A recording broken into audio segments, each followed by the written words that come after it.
Assalamualaikum warahmatullahi wabarakatuh. Kembali lagi di channel Cahaya Zaman. Semoga dalam setiap video yang disampaikan terdapat manfaat dan kebaikan. Untuk kali ini, Cahaya Zaman mencoba membahas tentang pentingnya salat sampai banyak ayat dalam Al-Quran menyebutkannya. Untuk itu, mari kita simak penjelasannya sampai selesai agar kamu tidak salah paham atas apa yang disampaikan. Salat merupakan salah satu sarana yang paling utama dalam hubungannya antara manusia dengan Allah Subhanahu wa Ta'ala. Salat juga merupakan sarana komunikasi bagi jiwa manusia dengan Allah Subhanahu wa Ta'ala.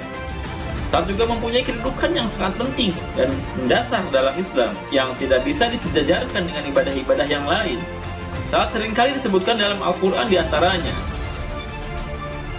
Jangan lupa jika kalian suka dengan video ini, silahkan klik tombol like, tulis komentar kalian di kolom komentar, dan jangan lupa juga kalian klik tombol subscribe untuk berlangganan.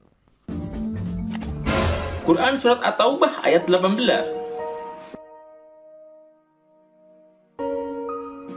Quran Surat Al-Baqarah ayat 45. Quran Surat Al-Baqarah ayat 110. Quran Surat Al-Baqarah ayat 177.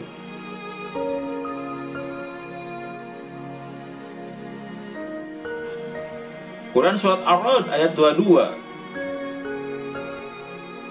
Quran Surat Ibrahim ayat 31. Quran Surat Al-A'raf ayat 170. Quran Surat An-Nisa ayat 43. Quran Surat An-Nisa ayat 101. Quran Surat An-Nisa ayat 102. Quran Surat An-Nisa ayat 103. Quran Surat An-Nisa ayat 162. Quran Surat Al-Maidah ayat 6. Quran Surat Al-Maidah ayat 12.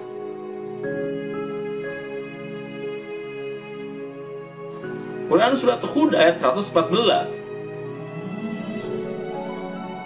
Quran Surat Ibrahim ayat 37.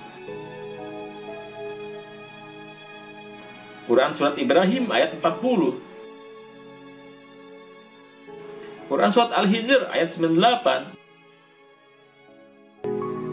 Quran Surat Al-Isra ayat 78. Quran Surat Maryam ayat 31. Quran Surat Maryam ayat 59. Quran Surat At-Taha ayat 14. Quran Surat At-Taha ayat 132. Quran Surat Al-Hajj ayat 77. Quran Surat Al-Mu'minun ayat 2. Quran Surat An-Nur ayat 56. Quran Surat Al-Ankabut ayat 45. Quran Surat Luqman ayat 17. Quran Surat Al-Fatir ayat 29. Quran Surat Al-Fat ayat 29.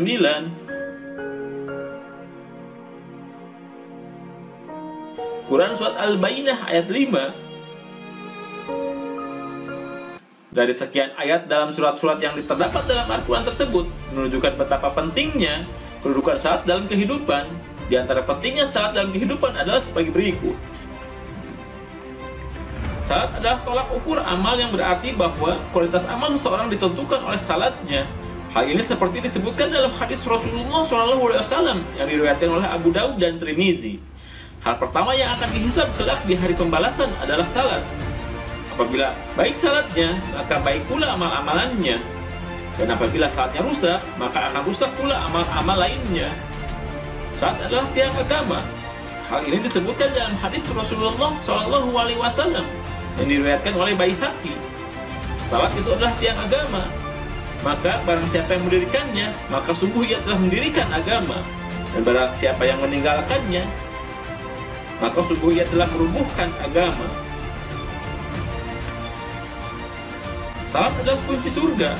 Hal ini disebutkan dalam hadis Rasulullah SAW yang diriwayatkan oleh Muslim dari Jabir yang dikutip dari kitab Ihya Ulumuddin karya Imam Ghazali.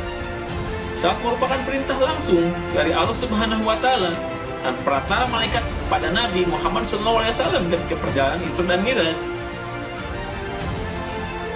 Salat menjadi benteng yang menjaga diri kita dari perbuatan keji dan maksiat. Ini disebutkan dalam Al-Ankabut ayat 45. Bacalah apa yang telah diwahyukan kepadamu, yaitu Alkitab, Al-Quran, dan dirikanlah salat. Sesungguhnya salat itu mencegah dari perbuatan-perbuatan keji dan mungkar. Dan sesungguhnya mengingat Allah adalah lebih baik, adalah lebih besar keutamanya daripada ibadat-ibadat yang lainnya. Dan Allah mengetahui apa yang kamu kerjakan. Salat sebagai pengingat kita kepada Allah Subhanahu wa Ta'ala, seperti yang dituliskan dalam surat Taha ayat 14. Sesungguhnya aku ini adalah Allah, tidak ada Tuhan yang hak selain aku, maka sembahlah aku dan dirikanlah salat untuk mengingat aku. Kerugian meninggalkan salat. Allah Subhanahu wa Ta'ala mengurangi keberkatan umurnya. Allah Subhanahu wa Ta'ala akan mempersulit rezekinya. Allah Subhanahu wa Ta'ala akan menghilangkan tanda cahaya saleh dari raut wajahnya. Orang yang meninggalkan salat tidak mempunyai tempat di dalam Islam. Amal kebaikan yang pernah dilakukannya tidak mendapatkan pahala dari Allah Subhanahu wa Ta'ala. Allah tidak akan mengabulkan doanya. Ketika sakaratul maut, orang yang meninggalkan salat akan menghadapi sakaratul maut dalam keadaan hina, meninggalkan dalam keadaan yang sangat lapar, meninggal dalam keadaan yang sangat haus. Di dalam kubur, Allah Subhanahu wa Ta'ala akan menyempitkan kuburannya sesempit-sempitnya. Orang yang meninggalkan salat, kuburannya akan sangat gelap, disiksa sampai hari kiamat tiba. Ketika bertemu dengan Allah Subhanahu wa Ta'ala, orang yang meninggalkan salat di hari kiamat akan dibelenggu oleh malaikat. Allah Subhanahu wa Ta'ala tidak akan memandangnya dengan kasih sayang. Allah Subhanahu wa Ta'ala tidak akan mengampunkan dosa-dosanya dan akan diajar sangat pedih di neraka.